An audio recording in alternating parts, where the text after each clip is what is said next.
So far, we have revealed the true name and location of the land of Hetim, and now the most challenging part of the task remains: tracking that name across 3 continents. This inevitably leads us into a new and unforeseen dimension, a vast historical area closely connected and intertwined with all the historical currents we have written about in the previous chapters. We have already mentioned that there was a city with this name in Macedonia: Getae, Hetim, Kishan in Greek, and Kitium in Latin. It was the capital of the province of Ematia, whose proper name was Madya before Karen occupied Vodina, a little north of Getae in the same province, making it his capital. The province of Matia was the central land and, in fact, the first Macedonia. It is necessary to consider the use of the name Hetim, which is mentioned in the contemporary world almost exclusively as Hittites. Initially, it was thought that this name originated from the city of Hattusa in Cappadocia, the capital of a powerful and significant kingdom. However, since this name is found in several places in Europe, even before Hattusa, in the form of Hetim, or Keti, the origin of the name cannot be derived from the city of Hattusa but rather the other way around. Assyrian records mention the Hattusans as Hate, which clearly refers to the name of their capital, Hattusa. However, there are 3 different spellings of this name in Assyrian records: Hatti, Hate, and Heat. 104.1.ch.9. The Jews call them Hetim, not only the Hattusans but also those who were in Palestine and had no evident connections with the Hattusans.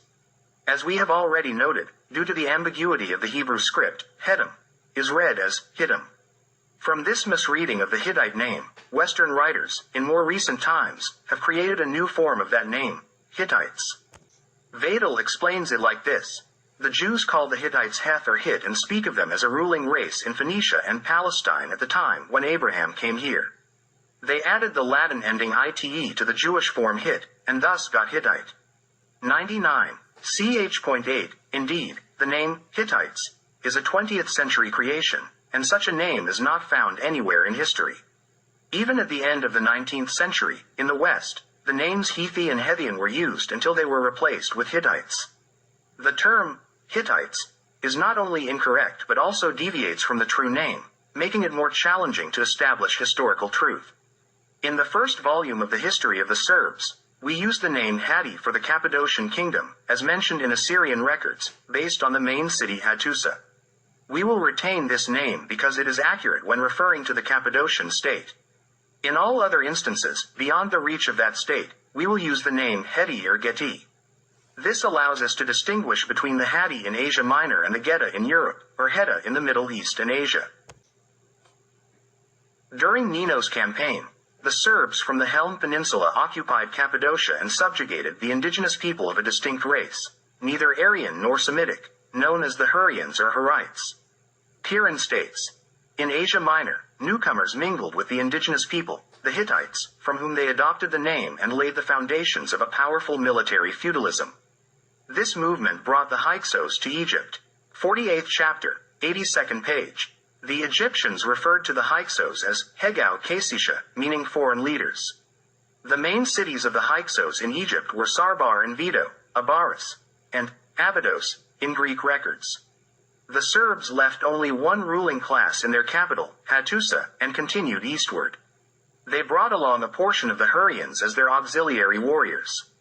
During their incursion into Mesopotamia, the Hattusans were present alongside the Serbian Medes, the main conquering force, as recorded by both the Vardanashi and Hattusans in their writings.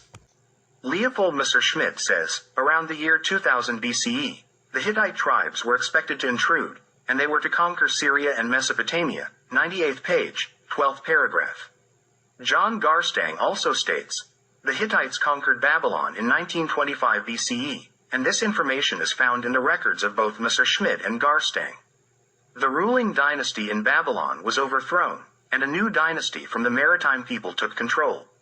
The Hittite king withdrew, not seeking to retain power in Babylon. He maintained control only over Damascus. This corresponds to the time of the Hyksos in Egypt, 93rd page, 3rd paragraph. To clarify, Garstang's account of these events is more than half a century later than the actual and well-known timeline.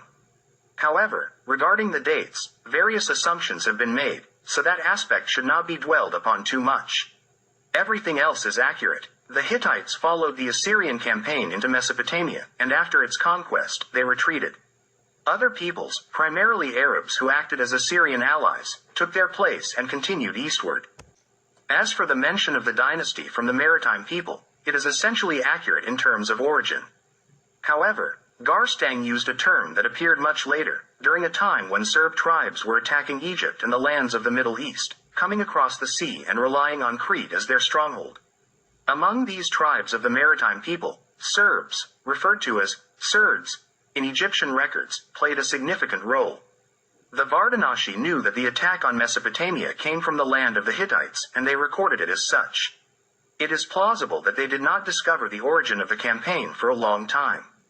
George Barden cites a Vardanashi record that says, "Against Shamsu-Diddin, people from the land of Hadu marched," 23rd page, 75th paragraph. Shamsu-Diddin was the last ruler in the Vardanashi land from the indigenous dynasty. Regarding the Hyksos, the same writer states, "The Hyksos are Hittites, who conquered Egypt, and the arrival of Semites in Egypt coincides with the arrival of the Hyksos, and it is probable that they came there under the leadership of the Hyksos," 23rd page, 76th paragraph. During the conquest of Egypt in the time of Nineveh, along with the Serbs, numerous Hittite Hurrians were also present. However, the Egyptians did not distinguish between leaders and their assistants, referring to all of them as Hyksos. The Hurrians formed part of the standing army in Egypt, and alongside them, Jews were also present in the same capacity. According to Ulbricht, Jews were settled in Egypt around the capital of the Hyksos, Tanis, referred to as Zone, in Jewish Psalms. There were many Semites in positions among the Hyksos, 53rd page, 178th paragraph. The ruling class of the Hyksos were Aryans, Getae. Hence, many unclear stories about the Hittites in the Middle East originate, and when Jews mention them, it is not always clear whether they refer to Serbian Aryans or Hittite Hurrians. The same applies to the Hittites, or Hittites, who had a ruling Aryan class but a people of a different race and language. Such a situation was prevalent in most other countries conquered by Aryans in the East. A commander of Pharaoh Amenemhet I, who ruled from 2000 to 1970 BCE, reports to the pharaoh that he destroyed a Hittite palace near the Egyptian border in Palestine, 23rd page, 76th paragraph. Jouquet and Associates write, "The first strike of the Indo-Europeans was on Babylon, where the Hittites fell like a storm. The first Asian population, non-Aryan, is known as the Hatti. In their vicinity were the Indo-Europeans who conquered the Hatti and established a kingdom that we call Hittite and Indo-European, while the true Hatti became Proto-Hittites, 137. Kieran states that the Iron Age begins around 2100 BCE, 48th page, 162. Since iron was first processed in Asia Minor, possessing iron weapons may explain this Aryan onslaught in Mesopotamia, like a storm." René Dassault describes 3 Hittite periods. The first is marked by the old non-Aryan speaking population mentioned as Hatti. The second period is the time of the second millennium when the Aryans took control and introduced their language, at least in terms of state administration.